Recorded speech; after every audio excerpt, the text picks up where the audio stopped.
यमराज ने बताया कि स्वर्ग में जाने का सच्चा अधिकारी कौन मनुष्य होता है। नमस्कार दोस्तों, आपका स्वागत है हमारे धार्मिक कथाओं के चैनल 18 पुराणों पर। तो चलिए आज की कथा की शुरुआत करते हैं। दोस्तों, एक बार धरती लोक पर 4 व्यक्तियों की मृत्यु एक साथ हुई थी। वे सभी लोग विचारों में अलग अलग और अलग अलग प्रदेश के रहने वाले थे।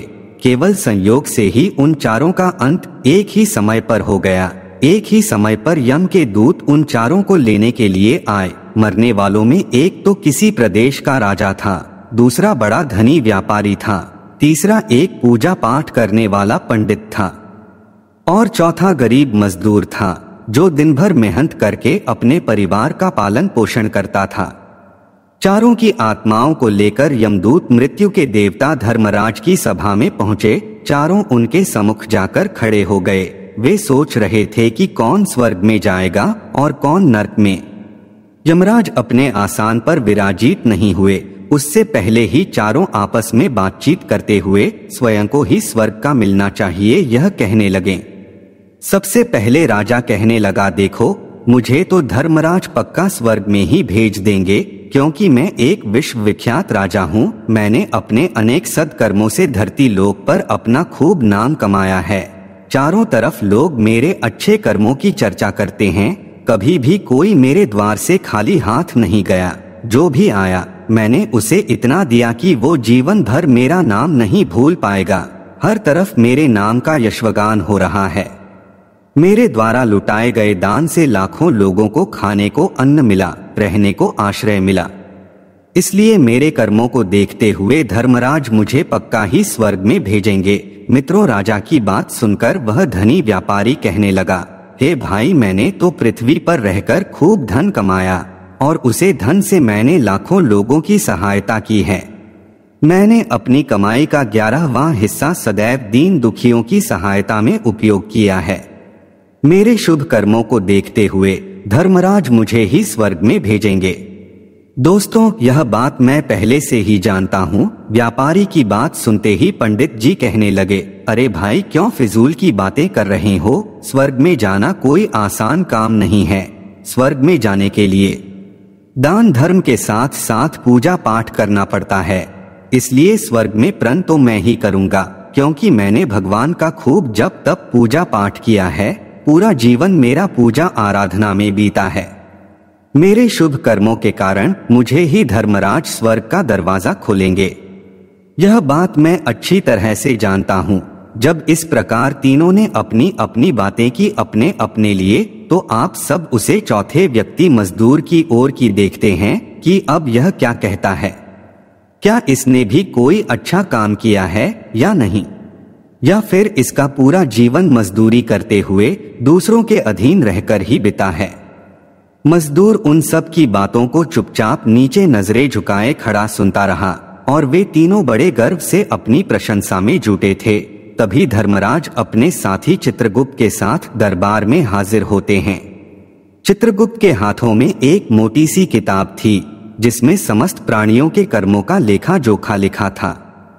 धर्मराज अपने आसन पर विराजमान होते हैं। उसके बाद चित्रगुप्त ने राजा को अपने पास बुलाया और उससे पूछने लगे कि तुम बताओ, तुम तो धरती पर बड़े ही प्रख्यात राजा थे। तुमने अपने जीवन में कौन कौन से शुभ कर्म किए हैं तथा कितने लोगों को दुख दिया है, कितने लोगों का भला किया है। मैं अपनी पुस्तक में देखकर यह फैसला करूंगा कि आप स्वर्ग में जाने के अधिकारी हैं या नहीं। तब बड़े गर्व के साथ राजा अपने कर्मों को बताता है, हे भगवान, मैं एक बहुत बड़े राज्य का स्वामी था। मेरा राज्य बड़ा ही समृद्ध और खुशहाल था। मेरे राज्य में दिनहीन गरीब लोग बहुत ही कम थे। सब मेरी छत्रछाया में बड़े आनंद के साथ जीवन यापन कर रहे थे। मैंने अपने राज्य के लोगों को किसी चीज की कमी नहीं होने दी। मैं हर भूखे को भोजन मिलता था। लाखों की धन मोहरें उन्हें रोज दान में दी जाती थी। प्रजा के लोग मुझसे बहुत खुश रहते थे। दिन रात में यही मेरे जीवन के अच्छे कर्म हैं। राजा की बात सुनकर चित्रगुप्त ने अपनी पुस्तक उठाई और उसमें देखने लगे। पुस्तक में देखकर उन्होंने राजा को बताया कि तुम जो कर रहे हो वह सर्वथा सत्य है। तुमने अपनी प्रजा को बहुत सुख दिया है, परंतु इसके साथ साथ तुमने बहुत बड़ा अपराध भी किया है। तुमने अपने राज्य की सीमा को बढ़ाने के लिए जितने युद्ध लड़े हैं, उन युद्धों में हजारों लाखों की संख्या में सैनिकों ने अपनी जान गंवाई है। उन सब की मृत्यु का कारण तुम बने हो। उनके परिवारों को, उनके बच्चों को अनाथ करने वाले तुम हो। उनके स्त्रियों को विधवा बनाने वाले भी तुम हो। उनकी माँ की गोद भी सुनी करने वाले तुम हो। तुमने अपने ही सैनिकों के हजारों परिवारों को घर दुख दिया है। युद्ध लड़कर राज्य बढ़ाने से अच्छा था कि तुम अपने पड़ोसी देशों से मित्रता करके उनके साथ व्यापार बढ़ते। आपका राज्य तब भी समृद्ध और संपन्न रहता। तुमने अपनी प्रजा को नहीं, सैनिकों को सुखी बनाया है, इसलिए तुम स्वर्ग के अधिकारी नहीं हो। यह बात सुनकर राजा चुपचाप पीछे हो गया। उसके बाद चित्रगुप्त ने व्यापारी से पूछा, आपने धरती पर कौन कौन से अच्छे कर्म किए हैं? तब व्यापारी कहता है, हे भगवान, मैंने धरती पर जितना धन कमाया उसका 11वां भाग अच्छे कामों में लगाया। लाखों लोगों को भोजन कराया, कई आश्रमों को दान दिया है, कई बेघर लोगों को अपने धन से भर दिया है, कई शहरों में मंदिरों का निर्माण कराया है, कई जगह पर धर्मशालाएं बनवाई है, प्रत्येक तीर्थ में भंडारे करवाए हैं। यही मेरे जीवन के अच्छे कर्म है। व्यापारी की बात सुनने के बाद चित्रगुप्त ने अपनी पुस्तक खोली, जिसमें उसके जीवन के सारे अच्छे बुरे कर्म लिखे हुए थे। चित्रगुप्त ने बताया कि देखो, तुम जो कहते हो वो सत्य है। तुमने धरती पर खूब दान धर्म किया है, पर तुम्हारा पाप यह है कि तुमने धरती पर जो दान धर्म किया है वह तुमने उस पैसे से किया है जिसको कमाने के लिए तुमने बहुत झूठ बोला है, बहुत ठगी की है, कई चीजों में मिलावट करके बेचा है, नकली चीजों को असली के दामों में बेचा है, कितने व्यापारियों को रास्ते से हटाया है। तुम्हारे इन कर्मों से अनजाने में कितने लोग बीमार होकर मार गए, कितनों ने आत्महत्या कर ली, कितनों की मेहनत का पैसा तुम्हारे पास चला आया। उन सब लोगों की बद्दुआएं तुम्हारे साथ हैं। तुमने जो कुछ भी अच्छा काम किया है वह कर्म शून्य होता है, इसलिए तुम्हारे पास भी तुम्हारा कोई शुभ कर्म नहीं है। तुम स्वर्ग में जाने के अधिकारी नहीं हो। चित्रगुप्त की बात सुनकर व्यापारी भी बड़ा उदास होकर पीछे हो गया। उसके बाद पंडित जी को आगे बुलाया और पूछने लगे, तुमने अपने जीवन में कौन से अच्छे कर्म किए हैं? तब पंडित जी कहते हैं, हे भगवान, मेरा पुण्य यह है कि मैंने हजारों लोगों को ज्ञान दिया है, हजारों यज्ञों के अनुष्ठान को संपन्न कराया है, हजारों के घरों में पूजा पाठ कराया है, दिन रात मैंने ईश्वर का जप तप किया है, हजारों कन्याओं का विवाह कराया है, लाखों पिंडदान श्राद्ध कराए हैं, अनगिनत लोगों को मार्गदर्शन किया है। इससे ज्यादा शुभ कर्म और क्या हो सकता है?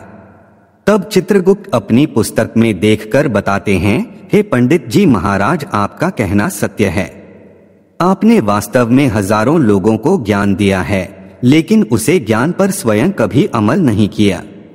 आपने सैकड़ों यज्ञ पूजा अनुष्ठान कराए, पर उनमें निस्वार्थ भाव से किया गया कोई कर्म नहीं था। तुम हमेशा से धन के लालची रहे हो, इसलिए तुम स्वर्ग में जाने के अधिकारी नहीं हो। अब तो उदास होते हुए पंडित जी भी पीछे हो गए। अब बचा केवल मजदूर इंसान। यह देखकर बड़ा हैरान था कि अब तक वह जिनको इतना महान समझ रहा था, उनमें से कोई भी स्वर्ग का अधिकारी नहीं रहा, तो मैं कैसे स्वर्ग में जा सकता हूँ? मुझे तो स्वर्ग की कल्पना भी नहीं करनी चाहिए, क्योंकि मैं तो कभी पूजा पाठ जप तप या दान करने के लायक भी नहीं था, तो शुभ कर्म कहाँ से करता? मैं तो मेहनत मजदूरी करके सारे जीवन अपने परिवार का भरण पोषण करता रहा। वह मजदूर ये सब बातें सोच ही रहा था। इतने में ही चित्रगुप्त ने उसे भी आवाज लगा दी और उससे पूछा, किंतु वह मजदूर तो पहले से ही कहने लगा, भगवान, मैंने धरती पर एक गरीब के घर में जन्म लिया था। दान हवन पूजा पाठ करने के मैं लायक ही नहीं था, तो मैं शुभ कर्म कहाँ से करता? मैं तो अपने परिवार का पोषण बड़ी मुश्किल से कर लेता था। मैं जानता हूँ भगवान कि मैं स्वर्ग में जाने का अधिकारी नहीं हूँ। मैंने धरती पर भी नरक भोगा है और आगे भी नरक में ही जाने की हैसियत है।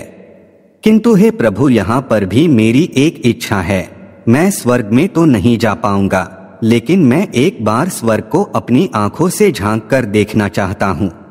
इससे अधिक मेरी कोई इच्छा नहीं है, क्योंकि मैंने ऐसा कोई कर्म नहीं किया है जो कुछ देर के लिए ही मुझे स्वर्ग में पहुंचा दे।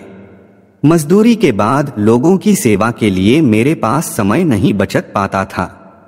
बचा हुआ समय मैं अपने बूढ़े माँ बाप की सेवा में लगा देता था। उनके लिए उन्हें खिलाता पिलाता, उनके वस्त्र बदलता, यही मेरी दिनचर्या थी। मुझे तो मंदिर में जाने का भी अवसर नहीं मिलता था। मजदूर की बात सुनकर चित्रगुप्त ने अपनी पुस्तक में देखकर पूछा, ही मानव, तुम ध्यान से देखकर बताओ, सोचकर बताओ कि तुमने कभी तो कोई शुभ कर्म किया होगा। तब मजदूर अपने पूरे जीवन के घटनाक्रम को याद करता है। तब उसे याद आता है कि एक बार उसे बहुत तेज भूख लगी थी। वह रोटी खाने के लिए बैठा ही था, कितने में वहाँ एक बहुत ही कमजोर बीमार कुत्ता टहलता हुआ आ गया, जो ठीक से चल भी नहीं पाता था। वो आकर मेरे सामने बैठ गया और मेरी रोटी की ओर गौर से देखने लगा। मैं समझ गया कि वो कुत्ता बहुत भूखा है। मेरे अंदर से आवाज आई कि बेजुबान जानवर को छोड़कर तू अकेला कैसे खा सकता है।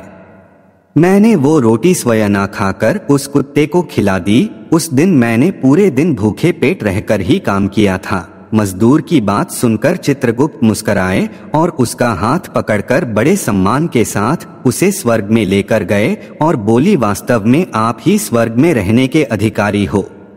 प्राणियों पर दया दिखाना ही सबसे बड़ा शुभ कर्म है। मनुष्य जो भी कम निस्वार्थ भाव से करता है, वास्तव में उसका ही उसे सबसे बड़ा पुण्य मिलता है। निस्वार्थ भाव से किया गया जन कल्याण के लिए एक छोटे से छोटा काम भी आपके सैकड़ों पापों को नष्ट कर देता है। लोगों से लालच, मोह और स्वार्थ के वशीभूत होकर किया गया शुभ कर्म भी फलदायी नहीं होता। इसलिए ध्यान रहे, जीवन में अच्छे कर्म अच्छी भावना के साथ करना चाहिए।